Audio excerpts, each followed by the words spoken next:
સંપત્તિ અને સમૃદ્ધિ માટે વાસ્તુ ટિપ્સ તમારા પહેલા પ્રશ્ન એટલે કે વાસ્તુશાસ્ત્ર અનુસાર ઘરમાં લક્ષ્મી, સંપત્તિ અને સમૃદ્ધિને આકર્ષિત કરવા વિશે અહીં એક ટૂંકો સારાંશ આપેલો છે.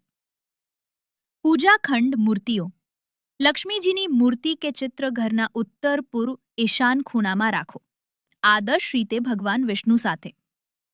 શ્રી યંત્ર પર ત્યાં રાખો અને દરરોજ ખાસ કરીને દક્ષિણ પૂર્વ ખૂણામાં ઘીનો દીવો પ્રગટાવો. ધન સંગ્રહ. તિજોરી, અલમારી. તમારી તિજોરીને દક્ષિણ દિવાલની નજીક એવી રીતે રાખો કે તે ઉત્તર કુબેરની દિશા તરફ ખુલે. તેને સ્વચ્છ રાખો અને તેમાં નાણાકીય વૃદ્ધિ માટે શ્રીયંત્ર, હળદરની ગાંઠ, કોડીઓ કે ચોખાના દાણા જેવી શુભ વસ્તુઓ રાખો. મુખ્ય પ્રવેશદ્વાર. તમારા મુખ્ય દરવાજાને સ્વચ્છ અને સુશોભિત રાખો. તોરણ, સ્વસ્તિક, તેની નજીક તુલસીનો છોડ રાખવાનું પણ વિચારી શકો છો. સમગ્ર ઘર. આખા ઘરમાં સ્વચ્છતા અને વ્યવસ્થા જાળવી રાખો.